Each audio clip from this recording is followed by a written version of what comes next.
નમસ્કાર, આપ જોઈ રહ્યા છો સ્પાઇક ટુડે ન્યૂઝ। ભરૂચ જિલ્લાના આમોદ તાલુકામાં કોંગ્રેસે ભ્રષ્ટાચાર વિરુદ્ધ આજે અનોખી રીતે વિરોધ નોંધાવ્યો છે। તાલુકા પંચાયત કચેરી ખાતે કોંગ્રેસે ભ્રષ્ટાચાર વિકાસ સપ્તાહ દિવસની ઉજવણી કરી અને અનોખી રીતે વિરોધ નોંધાવ્યો છે। મનરેગા, શૌચાલય અને નલ સે જલ જેવી યોજનાઓમાં થયેલા કરોડો રૂપિયાના ભ્રષ્ટાચારમાં આરોપો કોંગ્રેસે લગાવ્યા છે। કોંગ્રેસના આગેવાનોનું કહેવું છે કે તાલુકા પંચાયતના કાર્યોમાં ગંભીર અનિયમિતતાઓ અને કમિશનખોરી ચાલી રહી છે।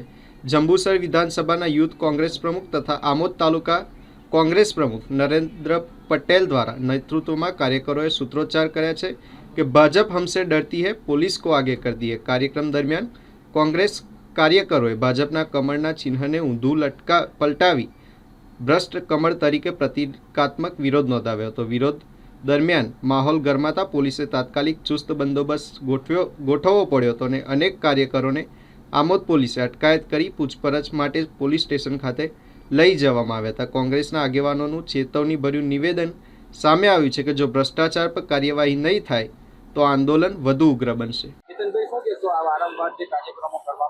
વારંવાર એટલે જ કરવામાં આવે છે કે તમે જાણો છો કે ભ્રષ્ટ ભાજપ સરકારની નીતિ છે, જ્યારે એ લોકો ખૂબ મોટા પાયે ભ્રષ્ટાચારમાં સપડાયેલા છે આમોદ તાલુકામાં, ત્યારે અવારનવાર એટલે પણ પ્રોગ્રામ કરવા પડે છે અમારે કે જ્યારે પણ પ્રોગ્રામ કરતા હોય આ ભાજપની સરકાર પોલીસનો દુરુપયોગ કરીને જ્યારે પણ શક્તિ હોય એ શક્તિને રોકવાનું કામ કરી રહ્યું છે। જ્યારે પણ એ મુદ્દા પર જ્યારે કોઈ તટસ્થ કાર્યવાહી ના થતી હોય ત્યારે અમારા જે કંઈ જવાબદાર ભાગરૂપ બને છે કે અમારે કાયમ જે કંઈ લાગતા વળગતા અધિકારીઓના કાન નચડીને વાત ખોલવી પડે। મનરેગા કૌભાંડમાં ઘણા કોંગ્રેસના નામો પણ અત્યારે ઉભરી રહ્યા છે। શૌચાલય કૌભાંડમાં પણ કેટલાક કોંગ્રેસના નામ કાર્યકરોના ખુલી રહ્યા છે, એ બાબતે શું કહેવાય? હું એ જ કહેવા માંગીશ કે જાતે ભરૂચના સાંસદ સભ્ય એવું કહી રહેલા હતા કે મારી પાસે લિસ્ટ છે તો એક સાની રાહ જોઈ રહેલા છે, અને તમે એમ કહી રહેલા છો કે કોંગ્રેસના લોકોએ રૂપિયા લીધા છે, તો ધારાસભ્ય શું કામના છે? એમને કહો કે નામ જાહેર કરાવો, કોંગ્રેસના કોણે રૂપિયા લીધા છે।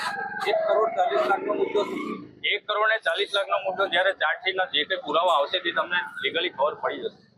ખૂબ સારી રીતે આમોદની જનતા જાણી જવાની। આવનાર સમયમાં કોંગ્રેસમાં શું આવનારા સમયમાં જે કંઈ લોકલ અમારા મુદ્દા છે કોંગ્રેસના, જે કંઈ જેન્યુઅલ રોડ રસ્તા છે, ગટરના છે, શૌચાલયના છે, જે ખાડીના પ્રશ્નો છે, જે ખેડૂતોની જમીનનું ધોવાણ ખાડીમાં થઈ રહેલું છે, એ દરેક મુદ્દા પર અમે કાર્યવાહી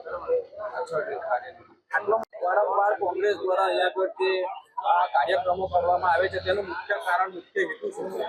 મુખ્ય હેતુ એવો છે કે જે આ તાલુકામાં જે બહુ મોટો ભ્રષ્ટાચાર ચાલુ થયો છે, બરોબર, એ ભ્રષ્ટાચાર જે પદાધિકારીઓ છે જેવા કે ધારાસભ્યશ્રી, એઓને કંઈ દેખાતું નહીં કે આમોદ તાલુકામાં ભ્રષ્ટાચાર થઈ રહ્યો છે। આજના કાર્યક્રમનો મુખ્ય હેતુ શું હતો? આજના કાર્યક્રમનો મુખ્ય હેતુ એવો હતો કે 24 વર્ષની વિકાસ ગાથા સપ્તાહ દિવસની ઉજવણી કરવાની હતી। અમારે ભ્રષ્ટાચારની ઉજવણી કરવાની હતી। બીજું, આ આમોદ તાલુકામાં જે અગાઉ મીઠા પાણીના વાયદા કરવામાં આવ્યા હતા તે બી આજ દિન સુધી પહોંચી નથી। જીઆઈડીસીના મોટા બણગા ફૂંકવામાં આવ્યા હતા તે બી નથી આવ્યું। બીજું કે રોડ રસ્તાની હાલત તમે જુઓ, અત્યારે કેટલો ખરાબ રોડ છે। 25 વર્ષની ગેરંટી વાળો રોડ આજે ધૂળની ડમરીઓથી લોકોને પાવડર તરીકે ઉપયોગ કરવો પડે છે। કોંગ્રેસ પાસે 25 વર્ષની ગેરંટી સિવાય બીજા કોઈ મુદ્દા નથી? મુદ્દા છે ને, મનરેગાનો મુદ્દો।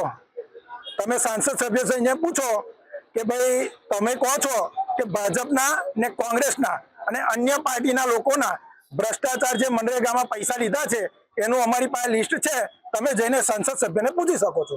ધારાસભ્ય આ બાબતે સુપ્રીમ કોર્ટ સુધી કોન્ટ્રાક્ટરના અધિકારીઓની વિરોધમાં ગયા છે, તો 25 વર્ષની ગેરંટી ધારાસભ્ય છે કેમ આપી? આમોદ શહેરના કાર્યકરો કેમ કોઈ હાજર રહેતા નથી? આ તાલુકાનો પ્રોગ્રામ છે।